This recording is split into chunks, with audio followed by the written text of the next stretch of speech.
L'Éternel dit à Gédéon, « Le peuple est encore trop nombreux. Fais-les descendre vers l'eau, et là je t'en ferai le triage.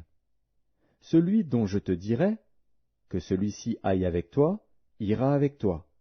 Et celui dont je te dirai, que celui-ci n'aille pas avec toi, n'ira pas avec toi. » Gédéon fit descendre le peuple vers l'eau, et l'Éternel dit à Gédéon, « Tous ceux qui laperont l'eau avec la langue comme lappe le chien, tu les sépareras de tous ceux qui se mettront à genoux pour boire. » Ceux qui lapèrent l'eau en la portant à la bouche avec leurs mains furent au nombre de 300 hommes, et tout le reste du peuple se mit à genoux pour boire. Et l'Éternel dit à Gédéon, « C'est par les 300 hommes qui ont lapé que je vous sauverai et que je livrerai Madian entre tes mains. Que tout le reste du peuple s'en aille chacun chez soi. » On prit les vivres du peuple et ses trompettes. Puis Gédéon renvoya tous les hommes d'Israël chacun dans sa tente, et il retint les 300 hommes. Le camp de Madian était au-dessous de lui dans la vallée. L'Éternel dit à Gédéon pendant la nuit, « Lève-toi, descends au camp, car je l'ai livré entre tes mains. Si tu crains de descendre, descends-y avec Pura, ton serviteur. Tu écouteras ce qu'ils diront, et après cela tes mains seront fortifiées. Descends donc au camp. » Il descendit avec Pura, son serviteur, jusqu'aux avant-postes du camp.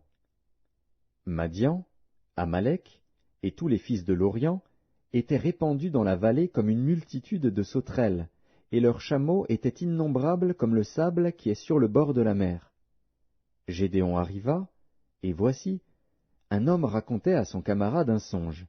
Il disait, « J'ai eu un songe, et voici, un gâteau de pain d'orge roulait dans le camp de Madian.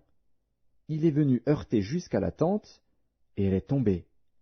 Il l'a retournée sans dessus-dessous, et elle a été renversée. » Son camarade répondit et dit, « Ce n'est pas autre chose que l'épée de Gédéon, fils de Joas, homme d'Israël. Dieu a livré entre ses mains Madian et tout le camp. » Lorsque Gédéon eut entendu le récit du songe et son explication, il se prosterna, revint au camp d'Israël et dit, « Levez-vous, car l'Éternel a livré entre vos mains le camp de Madian. » Il divisa en 3 corps les 300 hommes, et il leur remit à tous des trompettes et des cruches vides, avec des flambeaux dans les cruches. Il leur dit, « Vous me regarderez et vous ferez comme moi. Dès que j'aborderai le camp, vous ferez ce que je ferai.